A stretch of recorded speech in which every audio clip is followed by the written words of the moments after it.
Bonjour et bienvenue sur ledroitpourmoi.fr. Se porter caution, vous et moi en avons parfois bénéficié, et puis de l'autre côté de la barrière, il y a ceux qui se sont déjà portés caution ou qui envisagent de le faire. Mais dans le fond, savons-nous vraiment ce que recouvre ce terme de caution et à quoi l'on s'engage lorsqu'on signe un cautionnement ? Notre expert aujourd'hui s'appelle Thierry Vickers. Il est avocat spécialisé dans le droit de la consommation et le droit bancaire. Maître, je me tourne vers vous. Première question toute simple, ça veut dire quoi concrètement de se porter caution ? La réponse est tout aussi simple. Se porter caution, c'est s'engager à payer la dette de quelqu'un d'autre dans l'hypothèse où cette personne ne le ferait pas. Pour le créancier, c'est donc une garantie supplémentaire. Il sait que s'il se heurte à un défaut de paiement de la part du débiteur principal, il va pouvoir se retourner contre la caution et lui réclamer de payer. Le cautionnement, c'est une situation que l'on va pouvoir retrouver ou sur le plan personnel ou sur le plan professionnel.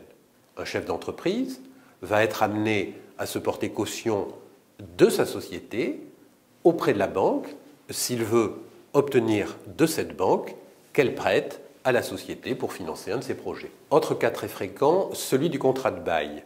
Un propriétaire ne va accepter de louer son appartement à un étudiant que s'il obtient en même temps des parents de celui-ci qu'ils acceptent de se porter caution du paiement du loyer. Sur le papier, tout cela semble très simple. Mais dans la réalité, maître, il y a un certain nombre d'erreurs à ne pas commettre. La première chose à faire, c'est de s'intéresser à la situation financière de la personne que vous devez cautionner. Si vous cautionnez une entreprise, il va falloir s'intéresser à ses projets, à la qualité de sa situation et veiller d'une manière générale à ne jamais s'engager à l'aveugle.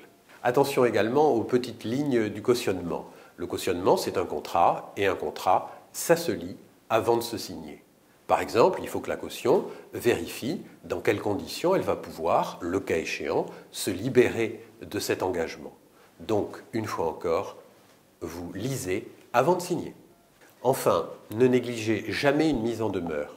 Une mise en demeure, cela signifie que le débiteur principal a cessé de respecter ses obligations.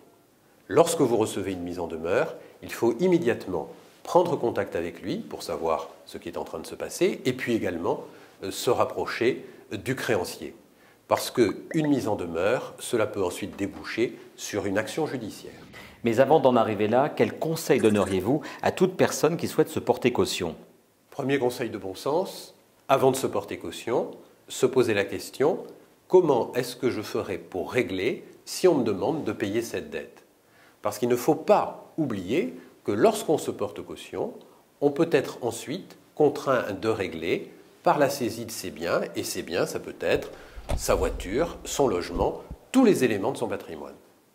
Sur la forme à présent, le contrat de cautionnement est un contrat écrit. On va demander à la caution de rédiger manuscritement son cautionnement et de porter une série de mentions obligatoires. Ces mentions obligatoires sont variables. Si on reprend l'exemple du bail, eh bien, on va demander à la caution de mentionner le montant du loyer et les conditions de la révision du loyer.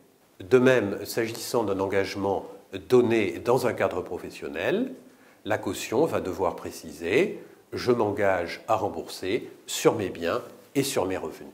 D'une manière générale, les mentions manuscrites sont importantes car si elles ne sont pas là ou si elles ne sont pas correctement exécutées, le cautionnement pourra être considéré comme nul et non avenu.